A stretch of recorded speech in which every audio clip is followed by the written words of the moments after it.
Hello दोस्तों, welcome to fiction verse, जहां कहानियां सिर्फ सुनी नहीं जाती, महसूस की जाती हैं। आज हम लेकर आए हैं the Arabian nights, the 1000 nights and night, अल्फ लैला व लैला, वॉल्यूम 1 का एपिसोड 9, राजा सिंदबाद और उसका बाज।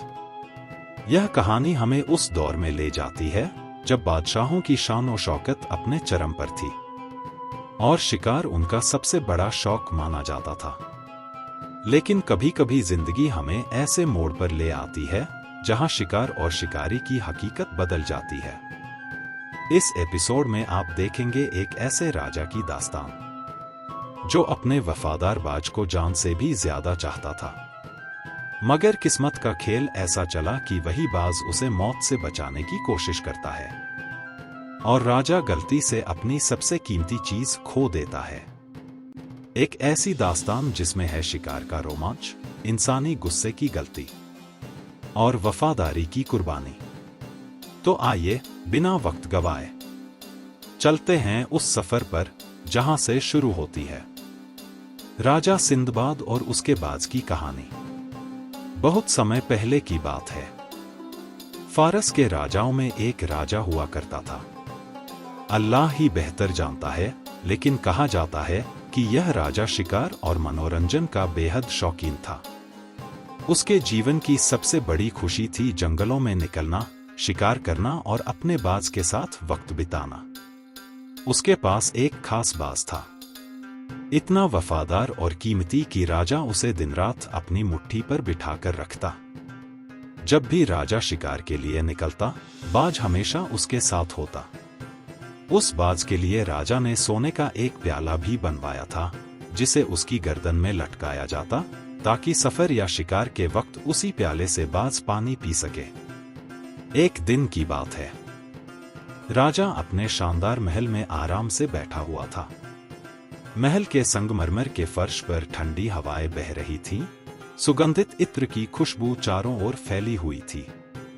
तभी अचानक राजमहल का सबसे बड़ा बाजपाल दौड़ता हुआ आया और झुककर बोला, ए दौर के बादशाह, यह दिन तो शिकार के लिए बिल्कुल मुबारक है। आसमान साफ है, हवा सुहानी है, आज तो बाजीगरी और शिकार का मजा ही कुछ और होगा। राजा की आंखों में चमक आ गई। उसने तुरंत हुक्म दिया, तैयारियां करो, आज हम शिकार पर निकलेंगे। कुछ ही देर में राजा अपने घोड़े पर सवार हुआ।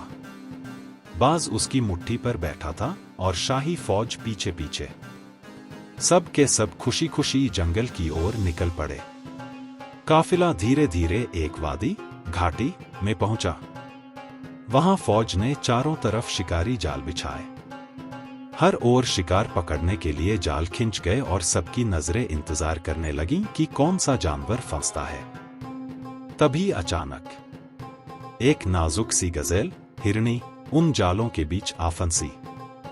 फौज में हलचल मच गई। राजा की नजर उस मासूम पर पड़ी और उसके होंठों से बिजली सी आवाज निकली, सुनो सब लोग, जिस किसी ने इस गजेल को अपने सिर के ऊपर से छलांग लगाने दी और उसे पकड़ न सका, उस शख्स की जान ले ली जाएगी।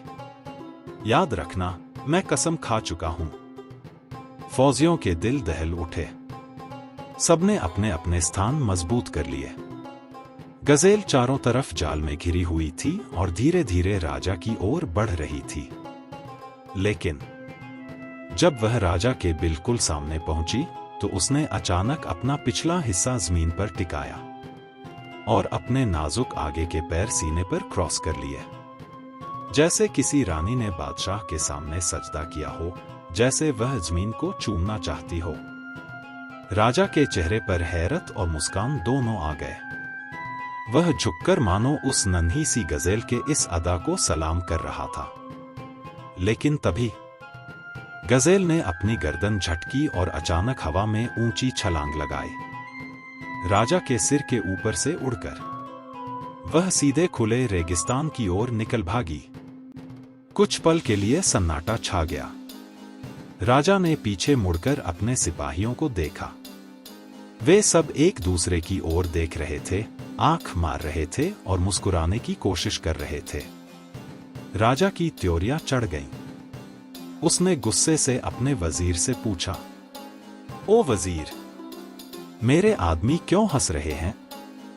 ये आपस में इशारे क्यों कर रहे हैं? वजीर ने झुककर धीरे से कहा, महाराज, वे सब कह रहे हैं कि आपने ही ऐलान किया था, जो भी उस गजेल को अपने सिर के ऊपर से छलांग लगाने देगा उसकी जान जाएगी। और अब तो वह गजेल आपके ही ऊपर से निकल गई है। राजा की आंखें लाल हो गईं।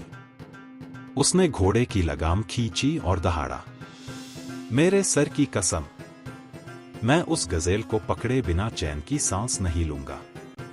चाहे जान चली जाए, लेकिन उसे पकड़कर ही दम लूंगा। इतना कहकर राजा ने अपने घोड़े को एड़ी मारी। घोड़ा बिजली की तरह दौड़ा और राजा उस गजेल के पीछे निकल पड़ा। रेगिस्तान की तपती रेत, उड़ती धूल और दौड़ते खुरों की आवाज पूरे आसमान में गूंजने लगी। राजा अपनी सांसों की परवाह किए बिना दौड़ता चला गया। बाज अब भी उसकी मुट्ठी पर बैठा था, लेकिन राजा की नजरें सिर्फ उस गजेल पर थी। आखिरकार गजेल पहाड़ों की तलहटी तक पहुंची और एक अंधेरी सी गुफा की ओर भागी। राजा भी उसके पीछे पीछे उस गुफा तक पहुंच गया। राजा ने गुफा के अंधेरे में घुड़सवार होकर झांका। गजेल अभी भी भाग रही थी, लेकिन यह आखिरी मौका था। राजा ने अपनी आंखों में शिकारी की चमक भर ली और बाज को हवा में छोड़ दिया। जा मेरे बहादुर, आज अपनी ताकत दिखा दे। बाज पंख फड़फड़ाते हुए बिजली की तरह उड़ा और कुछ ही पल में उस गजेल तक पहुंच गया। उसने झपट्टा मारा और अपनी नुकीली पंजों से गजेल की आंखों में धंस गया। गजेल दर्द से चीख उठी। उसकी आंखें अंधी हो गईं।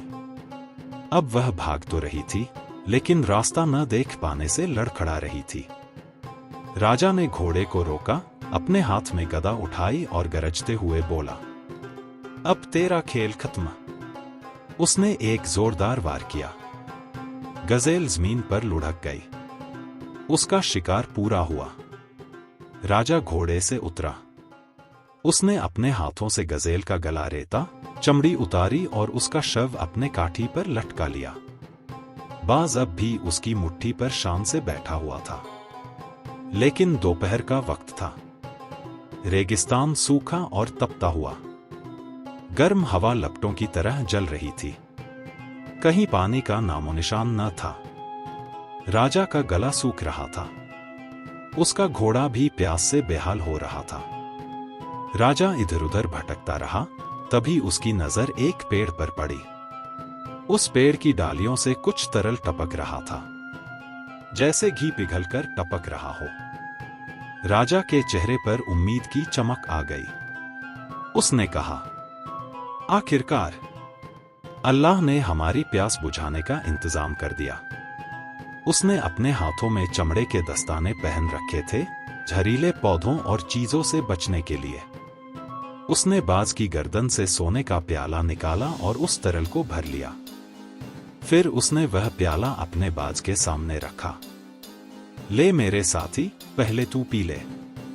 लेकिन अचानक बाज ने अपने नुकीले पंजों से प्याले को ठोकर मारी और सारा पानी जमीन पर बिखेर दिया।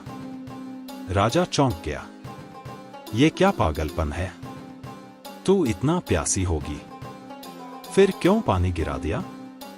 उसने फिर से प्याला भरा और इस बार सोचा, शायद सचमुच यह प्यास से बेहाल है। लेकिन जैसे ही प्याला आगे बढ़ाया, बाज ने फिर अपने पंजों से उसे गिरा दिया। राजा के माथे पर पसीना छलक आया। उसका गुस्सा बढ़ रहा था। अरे, ये मुझे पानी पीने ही क्यों नहीं दे रहा? उसने तीसरी बार प्याला भरा और इस बार अपने घोड़े के मुंह के पास ले गया। लेकिन तभी बाज ने अपने पंखों से जोरदार झटका दिया और प्याले को फिर से गिरा दिया। अब राजा का सब्र टूट गया। उसकी आंखें गुस्से से लाल हो गईं। उसने तलवार खींची और चिल्लाया, अल्लाह तेरी ऐसी तैसी करे, तू सबसे बदनसीब परिंदा है। तू मुझे पीने नहीं दे रहा, खुद भी नहीं पी रहा और घोड़े को भी प्यासा मार रहा है। गुस्से में उसने अपनी तलवार घुमाई और बाज का पंख काट दिया। बाज दर्द से तड़प उठा, लेकिन उसने हार नहीं मानी। उसने अपनी गर्दन उठाई और इशारे से राजा की आंखों की ओर देखा, मानो कह रहा हो, उधर देख। उस पेड़ की डालियों पर राजा ने हैरानी से ऊपर देखा और जैसे ही उसकी नजर पहुंची, उसके पैरों तले जमीन खिसक गई। पेड़ की डालियों पर सांपों का पूरा झुंड लटक रहा था।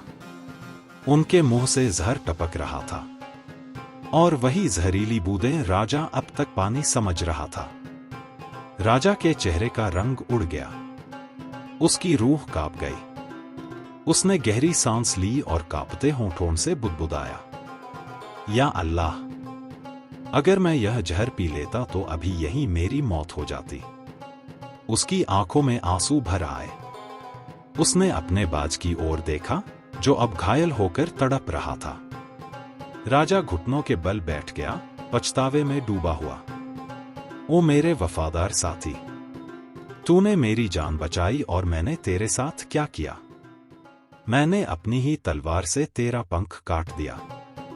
राजा ने भारी मन से अपने घोड़े पर गजेल को लादा और काफिले की ओर लौट पड़ा। महफिल में लौटकर उसने गजेल को रसोइयों के हवाले करते हुए कहा, ले जाओ इसे, भून डालो। फिर वह अपनी शाही कुर्सी पर बैठा। उसके हाथ अब भी अपने वफादार बाज को थामे हुए थे। लेकिन अचानक बाज ने एक भारी सांस ली और हमेशा के लिए शांत हो गया।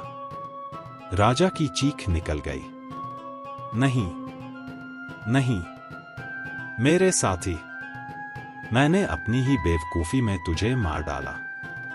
अल्लाह गवाह है, आज से बड़ी कोई गलती मैंने अपनी जिंदगी में नहीं की। उसकी आंखों से आंसू बह निकले। दरबार में सन्नाटा छा गया। राजा पछतावे और दर्द में डूब गया। यही वह हादसा था जो बादशाह सिंदबाद के साथ हुआ था। और दोस्तों, यही है उस वफादार बाज की कहानी जिसने अपनी जान देकर अपने मालिक को बचा लिया। लेकिन इंसान की गलती ने उसे ही कुर्बान कर दिया। जिंदगी में कई बार ऐसा होता है कि जो हमें रोक रहा होता है वही हमारी भलाई चाहता है, लेकिन हम अपने गुस्से और अहंकार में सच को देख नहीं पाते।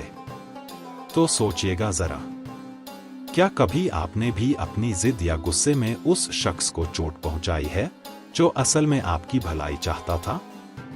कमेंट में बताइए आपकी इस कहानी से क्या सीख मिली। और अगर वीडियो पसंद आया हो तो इसे शेयर कीजिए और चैनल को सब्सक्राइब करना मत भूलिए।